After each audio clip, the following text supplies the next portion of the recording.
سیدنا خالد ابن ولید رضی اللہ تعالیٰ عنہ کو اللہ تعالیٰ نے مشرکین عرب سے اٹھا کے رومن اور پرشین امپائر کے اوپر دے مارا. بڑی ایکسٹرا آرڈنری پرسنالٹی.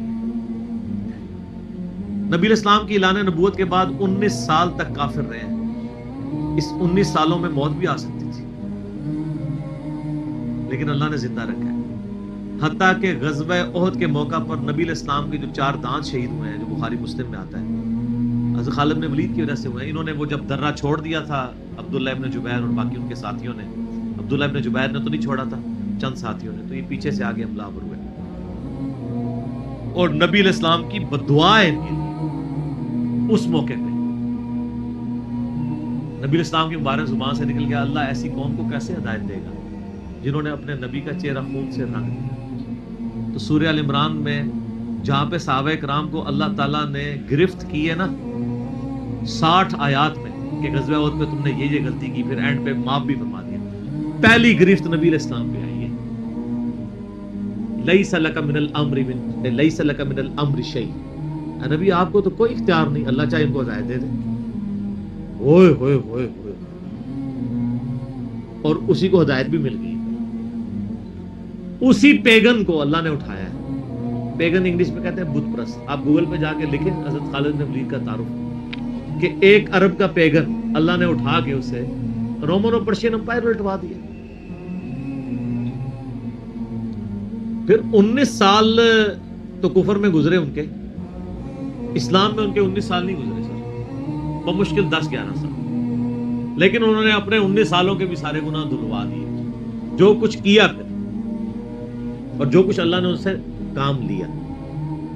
یہ ایک الگ سے تلخ حقیقت ہے کہ سیدنا خالد بن ولید سے نبی علیہ السلام کے مبارک زمانے میں بھی اور بعد میں بھی بحیثیت انسان کچھ غلطیاں ہوئی ہیں.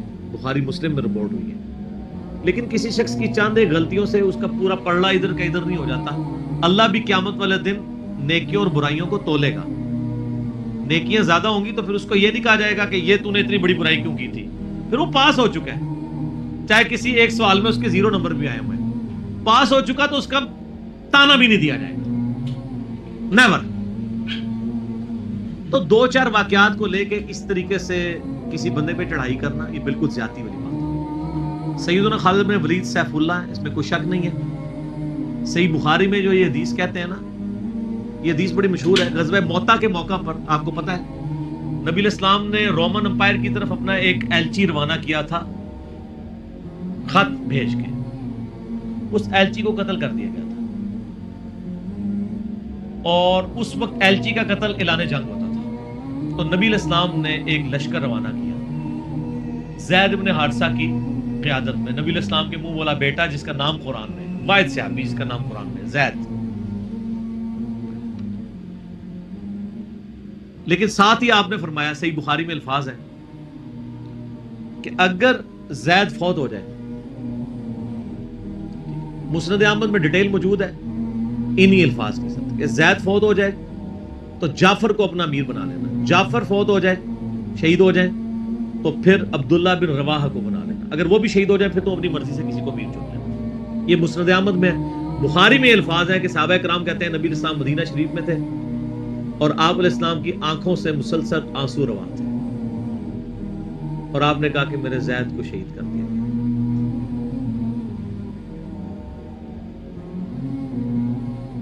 اب مسلمانوں کا پرچم جعفر نے تھام لیا. جعفر بھی حضور کے لاڈلے سے، آپ کو پتہ ہے، جعفر طیار حضرت علی کے بھائی، جن کے بارے میں بخاری میں آتا ہے کہ ان کے 2 بازو کٹ گئے تھے تو آپ علیہ السلام فرمایا میں نے اسے جنت میں اڑتے ہوئے دیکھا، اللہ نے اس کو 2 پر دے دیے.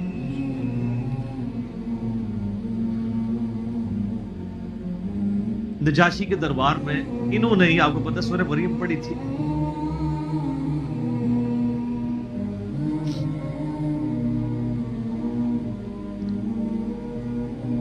پھر آپ نے فرمایا کہ جعفر کو شہید کر دیا گیا. اب عبداللہ ابن رواحہ نے پرچم تھام لیا. پھر آپ نے فرمایا اسے بھی شہید کر دیا گیا. پھر آپ نے فرمایا اب اللہ کی تلواروں میں سے ایک تلوار کو مسلمانوں نے اپنا امیر چن لیا اور میں اللہ سے امید کرتا ہوں اللہ تعالیٰ اس کے ہاتھ پہ فتح ہو، اور فتح ہو بھی گئی. یہ بخاری کی جو حدیث ہے نا، اس کے اوپر امام بخاری نے باب باندھا ہے مناقب خالد ابن ولید. حالانکہ اس میں خالد ابن ولید کا نام نہیں تھا, لیکن اس حدیث کے اوپر باب کیا باندھا؟ خالد ابن ولید, کیونکہ وہ سیف اللہ وہ تھے. سیوف من سیوف اللہ, اللہ کی تلواروں میں سے ایک تلوار کے ہاتھ میں جھنڈا آ گیا, اللہ تعالیٰ فتح دے دے گا, فتح ہو گئی. اس کے 3-4 طریقے بخاری میں, باقی طریق کے اندر نہ خالد ابن ولید کا نام بھی موجود ہے کہ خالد ابن ولید کے ہاتھ میں اب پرچم آ گیا, اللہ نے فتح دے دی. اچھا, اور وہ فتح یہ ہوئی کہ بہت بڑا لشکر سامنے سے آ گیا تھا. حضرت خالد بن ولید اپنے لشکر کو بچا کے واپس لے آئے. ایک غزوہ موتا تھا, اور صحیح بخاری میں آتا ہے کہ 9 تلواریں حضرت خالد کے ہاتھ میں ٹوٹی تھیں اس دن. 9 تلواریں اس جنگ کے اندر. واپس آ گئے. پھر بعد میں خیر وہ ایک رومن امپائر والا پھر یرموک پہ جا کے کنکلوژن ہوئی نا. یہاں پہ بخاری میں الفاظ ایک طریق میں خالد بن ولید ہیں, دوسری میں سیف اللہ, اور امام بخاری نے باب بھی باندھ دیا تو سیف اللہ ثابت ہو گیا. اسی حدیث کا جو طریق مسند احمد میں ہے اس میں الفاظ ہیں اللہ کی تلواروں میں سے ایک تلوار خالد ابن ولید.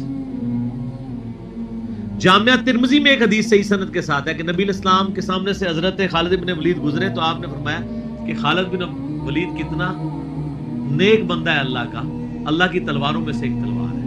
آپ دیکھیں جس شخص کے لیے نبی الاسلام کی مبارک زبان سے بددعا نکلی, اسی مبارک زبان سے ان کو اللہ کی تلوار کا قرار دے دیا گیا.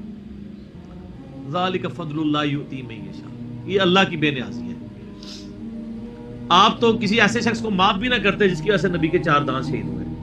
اللہ دیکھیں کیسے کیسے مجرمین کو معاف کر کے کس ایپیکس پہ فائز کر دیتا ہے, بندے نہیں معاف کرتے. اس طریقے سے صحیح بخاری میں حدیث ہے, حضرت عبداللہ ابن عباس کہتے ہیں کہ مجھ سے سیف اللہ خالد ابن ولید نے خود یہ حدیث بیان کی.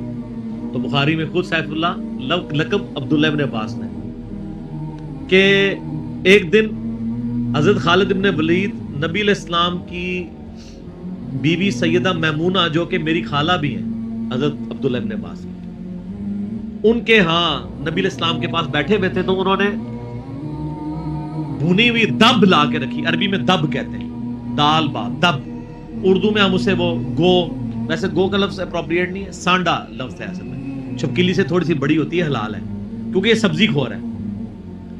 ہاں یہ سبزی خور ہے, عربی بڑے شوق سے کھاتے ہیں. گو دب کہتے ہیں. آپ یوٹیوب پہ بھی دب لکھیں نا تو پوری عربیوں کی ویڈیوز کھل جائیں گی.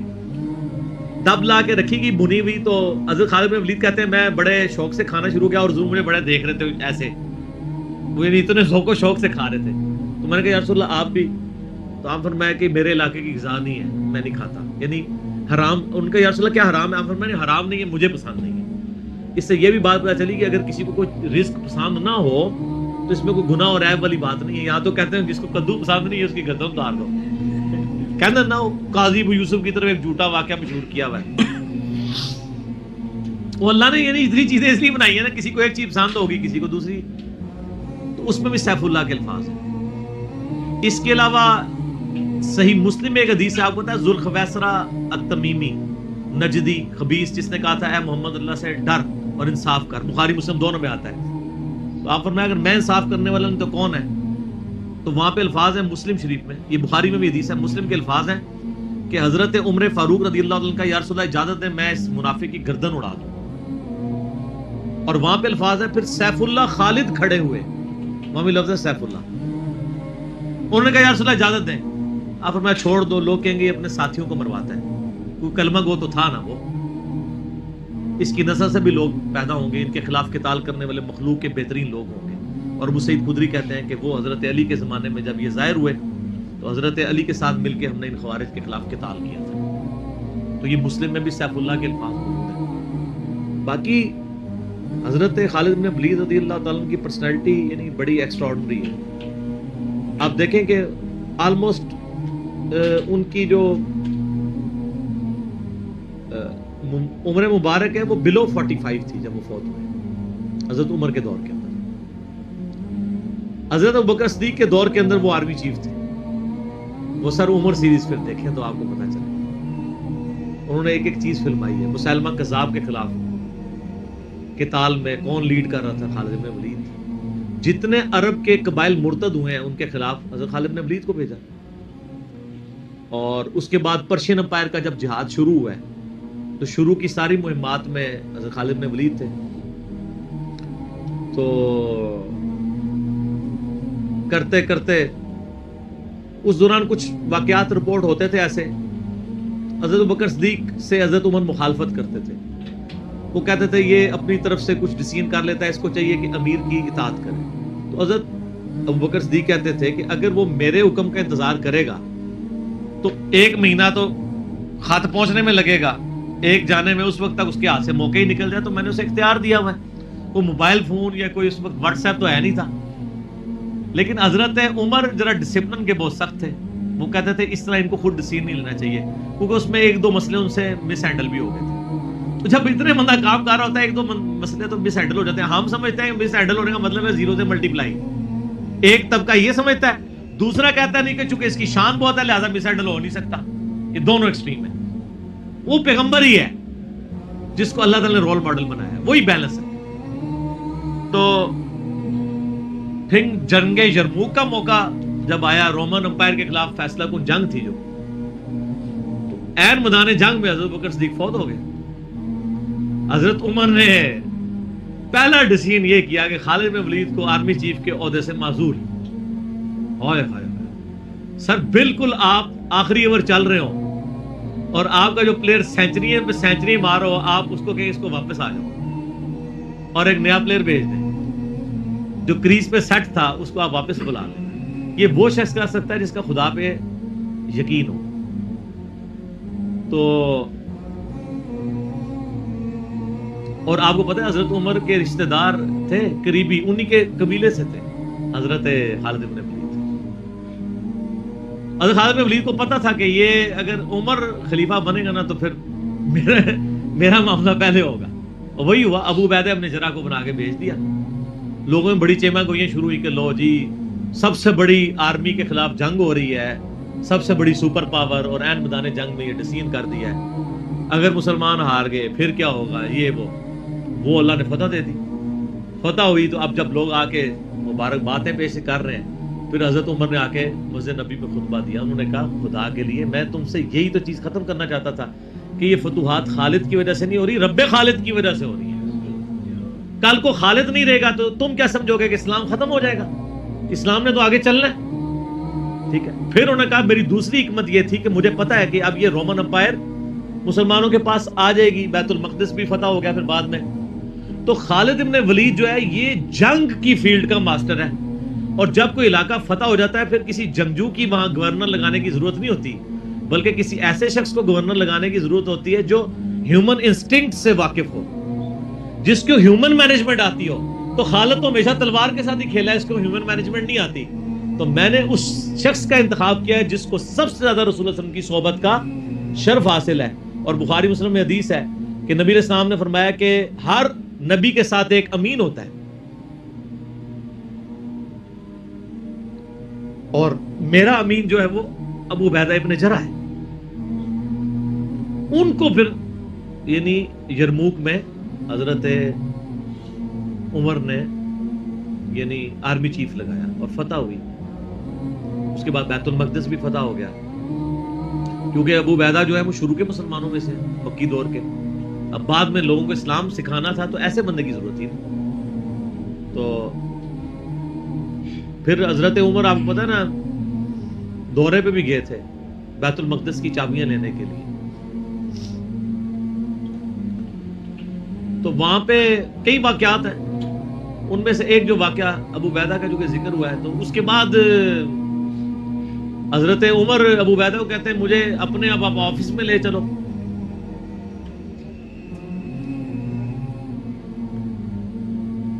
دنیا کی سب سے بڑی سپر پاور فتح کی ہو جس بندے نے, آپ سمجھیں کہ ایک بندے نے امریکہ فتح کیا ہے, کسی جنرل نے, واشنگٹن ڈی سی میں اس کا آفس تو ہونا چاہیے.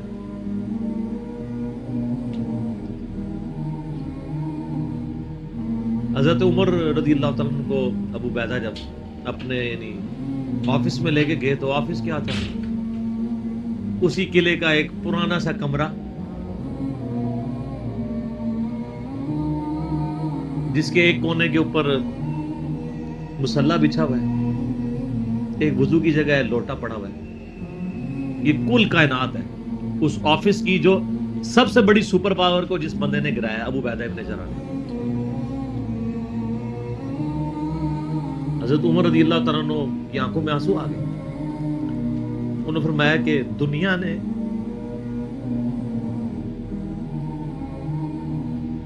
ہر بندے کے اوپر اپنا اثر چھوڑا ہے سوائے ابو عبیدہ ابن جراح کے. دنیا سے شکست نہیں دے سکی. دنیا سے مراد دنیا کی محبت. ہر بندے نے اپنا حصہ لے لیا. اس لیے آپ کو پتا ہے نا کہ حضرت عمر اپنے دور خلافت میں ابو عبیدہ ابن جراح کو بار بار خط لکھتے رہے کہ آپ ادھر آ جائیں، کیونکہ حضرت عمر چاہتے تھے کہ میں اپنے بعد کو خلیفہ نامزد کروں، اس لیے کہ وہ امین الامت ہے. لیکن وہ پھر حضرت عمر کے دور میں طاعون کے مرض میں وبا جو پھیلی تھی شام میں، اس میں وہ پھر شہید ہو گئے، اور وہی ان کا پھر وہ قبر بن گئی. سر میرا سوال ہے کہ طاعون کا مرض آپ کو پتا ہے کہ کیا تھا؟ جسم پہ پورے پھوڑے نکلتے تھے کینسر کے. تو کیا حضرت ابو عبیدہ ابن جراح ناکام گئے ہیں دنیا سے؟ کہتا ہے جی کوئی بندہ مرا تھا، بڑا نورانی چہرہ تھا، یہ تھا وہ تھا. ہر بندے نے اپنے بنائے ہوئے. ایک بندہ پھوڑوں کی تکلیف سے مرا ہے، بخاری مسلم کی حدیث ہے، جو طاعون کے مرض میں مرا وہ شہید ہے. تو وہ مرے تو بستر مرگ پہ ہے لیکن شہید ہے. اور دوسری طرف خالد بن ولید آپ دیکھ لیں، سینکڑوں جنگوں میں حصہ لیا انہوں نے، کسی ایک جنگ میں شکست نہیں کھائی. حتیٰ کہ جو کافروں کی طرف سے بھی غزوہ احد لڑی ہے اس میں بھی ان کو شکست نہیں ہوئی. جسم پہ حضرت خالد بن ولید کہا کرتے تھے میرے جسم کا کوئی حصہ نہیں جس پہ برچھی یا نیزے یا تلوار کا نشان نہ ہو. ظاہر ہے اتنی جنگوں میں زخم لگ جاتے ہیں، لیکن میں بھی آج ایک بوڑھے اونٹ کی طرح بستر مرگ پہ مر رہا ہوں. میں نے سینکڑوں جنگوں میں اپنی موت کو تلاش کی ہے لیکن موت نہیں آئی. اس کا مطلب ہے موت جو ہے وہ اس پہ ڈیپینڈنٹ نہیں ہے کہ آپ میدان جنگ میں گئے ہوئے ہیں. ان کو موت میدان جنگ میں اس لیے نہیں آنی تھی کہ وہ اللہ کی تلوار تھے. اللہ کی تلوار تو نہیں ٹوٹ سکتی تھی. تو ان کا آج میں بھی بوڑھے اونٹ کی طرح بستر مرگ پہ مر رہا ہوں. صرف میں تمہیں یہ بتانا چاہ رہا ہوں کہ موت کا میدان جنگ سے کوئی تعلق نہیں. ویسے تو مسلم شریف میں حدیث ہے جو شخص شہادت کی تمنا کے ساتھ اپنے بسترے پہ بھی مرا اللہ تعالیٰ اسے شہید ہونے کا ثواب دے دے گا. ہمیں نیت کرنی چاہیے. یہ حضرت خالد بن ولید کے شعر ہیں کہ میں بھی اگر موت میدان جنگ میں آتی تو مجھے آتی جس نے سینکڑوں مار کے لڑے ہیں. اور سر پیچھے بیٹھ کے نہیں آج کل کے جرنیلوں کی طرح، فرنٹ سے لیڈ کر کے. تو یہ ان کے اشعار آج بھی ان کا جو قبر یا مزار بنا ہے اس کے ساتھ ایڈجسنٹ مسجد کی دیوار کے اوپر یہ شعر لکھے ہوئے ہیں. آپ یوٹیوب پہ جا کے دیکھیں تو آپ کو مل جائے گے. فرنٹ سے لیڈ کر کے پوری زندگی لڑے. باقی ان سے جو کچھ واقعات مس ہینڈل ہوئے ہیں اس سے آپ ان کی یہ نہیں کہہ سکتے کہ زندگی زیرو سے ملٹی پلائی کر رہی. کیونکہ جو بندہ موت کو گلے لگانے کے لیے ہر وقت تیار ہو، اس کے بارے میں یہ کہنا کہ وہ کسی عورت کے معاملے میں مطلب وہ اس سے محبت کے چکر میں اس نے اس کے یعنی خامد کو مروا دیا، جو ایک واقعہ ملتا ہے، ایسا نہیں تھا. کیونکہ حضرت عبداللہ بن عمر اور عمار بن یاسر آپ کو پتا ہے یہ رپورٹر تھے حضرت ابو بکر کے. غزوہ جب وہ جنگ یمامہ کے بعد واپس آئے نا، انہوں نے آگے رپورٹنگ کی. انہوں نے پوچھا ہاں بتاؤ اتنے مار کے لڑے کیا ہوا کیا ہوا. تو عمار بن یاسر نے کہا کہ اللہ کی قسم آپ جنگ یمامہ تو جیتی حضرت خالد بن ولید کی وجہ سے. پہلے تو پسپائی ہو گئی تھی، 700 وفات شہید ہو گئے تھے. حضرت خالد بن ولید اکیلے آگے چلے گئے تھے جسے روپ پڑا تھا. تو انہوں نے کہا کہ اے امیر المومنین، خالد ہم میں سے اگر کوئی شہید ہوتا سب سے پہلے خالد ہوتا. یہ ہر جنگ میں سب سے پہلے آگے جا کے لڑتے تھے، اور اگر کوئی سب سے پہلے دشمنوں کے تیروں اور نیزوں کا شکار ہوتا تو خالد بن ولید ہوتا. تو جب جس بندے کی زندگی کی کمٹمنٹ کا لیول یہ ہو نا، اس کے لیے عورتوں کا شگف کوئی شگف نہیں ہوتا. جب بندہ جان ہتھیلی پہ رکھ کے جا رہا ہو، سر یہ ہماری سچویشن نہیں ہے. تو وہ آپ کسی بندے کی اجتہادی خطا یا کہیں پہ کوئی اس کا مسئلہ وہ ایک علیحدہ بات ہے. اوورآل جو بندہ اتنا کمٹمنٹ کے ساتھ لڑ رہا ہو اس کے بارے میں یہ بدگمانی نہیں کی جا سکتی کہ اس کے اندر کوئی اس حوالے سے جھوٹ پائے.